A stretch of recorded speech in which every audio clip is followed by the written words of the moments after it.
छात्रों, आज हम ठेस ये पूरक पठन फणीश्वरनाथ रेणु जी इस कहानी के लेखक है। प्रस्तुत कहानी में सिरचन नामक एक ग्रामीण कलाकार का वर्णन किया गया है।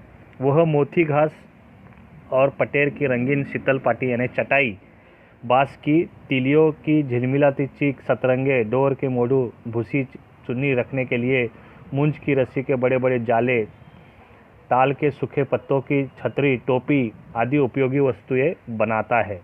जो एक ग्रामीण कलाकार है, गांव की जो चीज़ें होती है घास वगैरह उससे चटाई वगैरह बनाने का काम किया करता है। ये वस्तुएं बनाकर वह अपनी आजीविका कमाता है, मतलब वो एक इनकम सोर्स जो है उसका वही था। स्वाभिमानी होने के कारण वह हर परिस्थिति में अपने स्वाभिमान की रक्षा करता था। वो एक स्वाभिमानी पुरुष है जिसका नाम सिरचन है। और उसके बाद में प्रस्तुत कहानी में एक बिहार की ग्रामीण जीवनी पर आधारित है। इस कहानी के माध्यम से कथाकार ने ग्रामीण जीवन, सामाजिक संबंध यानी विलेज लाइफ और रिलेशन आदि ढंग से एक सुंदर ढंग से चित्रित किया गया है। तो हम देखते हैं इस कहानी में किस तरह से एक ग्रामीण भाग का दर्शन यहाँ पर होता है। खेती बाड़ी के समय गांव के किसान सिरचन की गिनती नहीं करते। लोग उसको बेकार ही नहीं बेगार समझते थे, मतलब बिना मजदूरी करने वाला। इसलिए खेत खलियान की मजदूरी के लिए कोई नहीं बुलाने जाता है सिरचन को। क्या होगा, उसको बुलाकर दूसरे मजदूर खेत पहुंचकर 1/3 काम कर चुकेंगे, तब कहीं सिरचन राय हाथ में खुरपी डुलाता हुआ दिखाई पड़ेगा। पगड्डी और तोल तोल कर पाँव रखता हुआ धीरे धीरे मुफ्त में मजदूरी देनी होगी तो बात है। तो इसलिए ये सिरचन जो है ये क्या है कि एक किसान है और इसको लोग जो है अपना उसको बेकार समझते थे, बिना मजदूरी वाला समझते थे, बेकार समझते थे और उसको कोई काम करने के लिए नहीं बुलाता, क्योंकि उसको बुलाना मतलब दूसरे मजदूर के मुकाबले उसका काम कुछ न होना। 1/3 काम कर चुके होंगे दूसरे लोग। और तब सिरचन अपने हाथ में खुरपी जो है घास काटने वाला एक यंत्र है, औजार है जिसको वो कहते हैं, वो डुलाता हुआ आएगा और एकदम तौल तौल कर अपना पैर धीरे धीरे रखेगा। और मुफ्त में मजदूरी देनी हो तो और बात है। तो कहने का मतलब ये है कि उसको कामचोर समझते थे, उसको बेकार समझते थे। तो लोग जो है सिरचन को जो है अच्छी नज़र से नहीं देखते थे और उसका हमेशा इंसल्ट वगैरह करना और बेकार समझते थे उसको। इसलिए उसको खेती बाड़ी के समय जो है गांव के किसान सिरचन की जो है वो लोग गिनती नहीं करते थे। इस इंसान को कोई गिनता नहीं था, उसको बिना मजदूरी वाला समझते थे। आगे हम देखते हैं। आज सिरचन को मुफ्तखोर, कामचोर या चटोर कह ले कोई। चटोर यानी स्वादोलोलुप, मतलब उसका वो सिर्फ स्वाद लेने वाला। एक समय था जब उसकी मड़ैया के पास बाबू लोगों की सवारियां बंदी रहती थी। मड़ैया मतलब उसकी झोपड़ी, जो उसका झोपड़ा था वह, उसे लोग पूछते ही नहीं थे, उसकी खुशामद भी करते थे।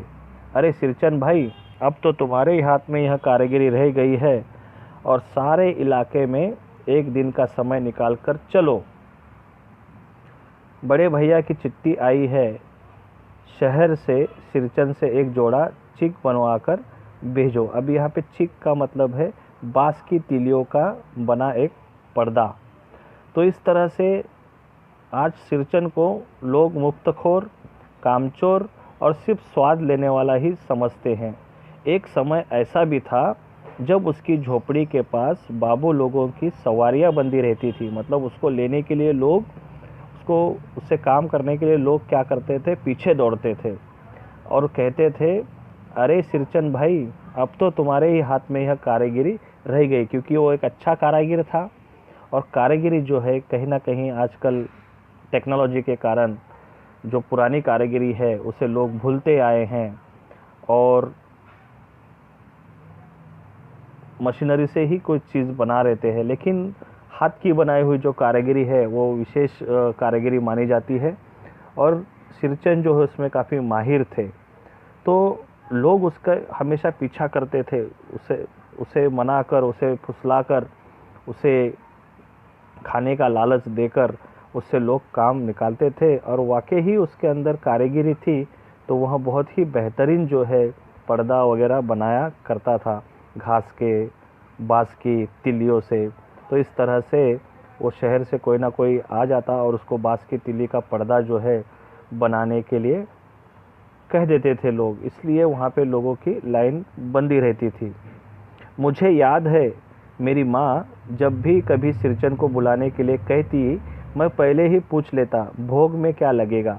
मतलब लेखक कहते हैं कि जब मेरी माँ सिरचन को याद करती, उसकी कारीगरी यानी उससे कुछ बनाने के लिए कोशिश करती, तो सबसे पहले वो पूछ लेता, सिरचन जो है पूछ लेता कि भोग क्या क्या लगेगा, मतलब उसको क्या क्या खिलाना पड़ेगा, ऐसा कहते थे। माँ हंसकर कहती, जा जा बेचारा, मेरे काम में पूजा भोग की बात नहीं उठाता कभी। तो माँ जो है हंसकर वो कह देती थी कि मेरे काम में वो कभी भी भोग जो है यानी खाने की जो चीज़ें हैं वो नहीं मांगता है। पड़ोसी गांव के पंचानंद चौधरी के छोटे लड़के को एक बार मेरे सामने ही बेपानी कर दिया था। बेपानी करना मतलब बेइज्जत करना। बेपानी मतलब बेइज्जत कर देना। बेपानी कर दिया था। सिरचन ने, तुम्हारी भाभी नाखून से काटकर तरकारी परोसती है। नाखून से काटकर मतलब थोड़ा सा परोसती है, और इमली का रस डालकर कड़ी तो हम मामूली लोगों की घरवालियाँ भी बनाती हैं।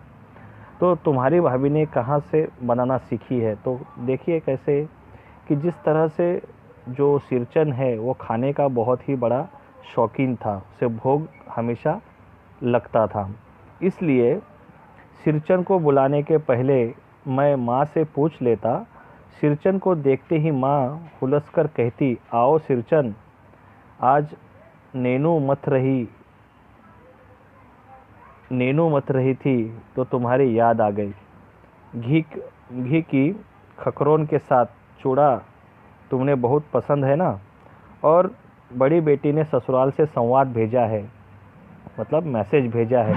उसकी ननंद रूठी हुई है, उसे मोती की शीतल पाटी के लिए, मोती मतलब घास की चटाई के लिए, घास की चटाई जो सिरचन जो है बहुत ही अच्छा कारीगर था वो बना लेता था। तो कहीं ना कहीं से आस पड़ोस के गाँव से भी उसकी इस कला की कद्र की जाती और उससे जो बनाई हुई चटाई वगैरह है वो ली जाती। सिरचन अपनी पनियाई जीभ को संभालकर हंसता, घी की सौंधी सुगंध सूंघकर ही आ रहा हूँ काकी, नहीं तो इस शादी ब्याह के मौसम में दम मारने की छुट्टी कहाँ मिलती है। तो वो भी कहता है सिरचन कि मैं भी ये घी की जो स्मेल है यहाँ सूंघकर ही आपके दरवाजे पर आया हूँ। सिरचन जाति का कारीगर है। मैंने घंटों बैठकर उसके काम करने के ढंग को देखा है। एक एक मोती और पटेर को हाथ में लेकर बड़े जतन से उसकी कुच्ची बनाता है, टोकरियाँ वगैरह बनाना, फिर कुच्चियों को रंगने से लेकर सुतली सुलझाने में पूरा दिन समाप्त। काम करते समय उसकी तन्मयता, उसकी जो लगन है, में जरा भी बाधा पड़ी कि गेहूं सांप की तरह फुफकार उठता, फिर किसी दूसरे से करवा लीजिए काम। सिरचन मुँहजोर है, कामचोर नहीं। तो मतलब उसका काम करने का तरीका बिल्कुल अलग था।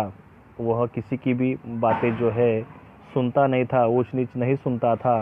वो कहता है कि मेरे मुंह में काफ़ी जोर है, मैं बोलता ज़रूर हूँ लेकिन मैं कामचोर नहीं हूँ, ऐसा वो लोगों से कहता था। क्योंकि वो कारीगर अच्छा था तो लोग उसकी कारीगरी की कद्र किया करते थे। बिना मजदूरी के पेट भर भात तो काम करने वाला कारीगर, दूध में कोई मिठाई न मिले तो कोई बात नहीं, किंतु बात में ज़रा भी झाला वह नहीं बर्दाश्त कर सकता था। सिरचन को लोग चतुर भी समझते थे। तभी तली बघारी हुई तरकारी, दही की कड़ी, मलाई वाला दूध, इन सब का प्रबंध पहले कर लो तब सिरचन को बुलाओ। मतलब उसको कौन कौन सी चीज़ें अच्छी लगती है, दही की कड़ी, मलाई वाला दूध, तली बघारी हुई तरकारी, ये जो है उसके मनपसंद जो वो चटुर था, तो उसको लोग बुलाने से पहले इन चीज़ों का प्रबंध नियोजन जो है कर लेते थे। तब सिरचन को बुलाओ, दुम हिलाता हुआ हाजिर हो जाएगा। खाने पीने में चिकनाई की कमी हुई कि काम की सारी चिकनाई खत्म। काम अधूरा रखकर उठ खड़ा होगा। आज तो अब अधक पाली दर्द से माथा टनटना रहा है। अधक पाली मतलब आधा सिर दुखना। थोड़ा सा रह गया है, किसी दिन आकर पूरा कर दूंगा, किसी दिन माने कभी नहीं। तो इस तरह से मोती घास मतलब नागर मोथा एक औषधि है।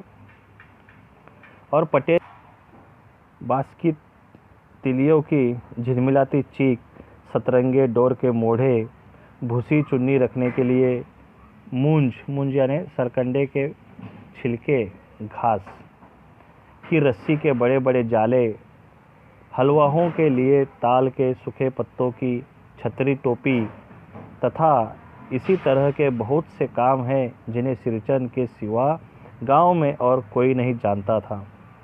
यह दूसरी बात है कि अब गांव में ऐसे कामों को बेकाम का काम समझते हैं लोग। बेकाम का काम जिसकी मजदूरी में अनाज या पैसे देने की कोई ज़रूरत नहीं, पेट भर खिला दो, काम पूरा होने पर एक हाथ पुराना धुराना कपड़ा देकर विदा करो, वह कुछ भी नहीं बोलेगा। तो इस तरह से लोग जो है कुछ अच्छा खिलाकर उसकी कारीगरी का जो है आनंद लेते थे। वह घास का मोती घास, शीतल पाटी, बांस की तिलियों की झिलमिलाती चीख, सतरंगे डोर वो बना लेता था। कुछ भी नहीं बोलेगा, ऐसी बात नहीं। सिरचन को बुलाने वाले जानते हैं कि सिरचन बात करने में भी कारगर है, मतलब माहिर है। महाजन टोले के भज्जू महाजन की बेटी सिरचन की बात सुनकर तिलमिला उठी थी। ठहरो, मैं माँ से जाकर कहती हूँ। इतनी बड़ी बात ही है बिटिया।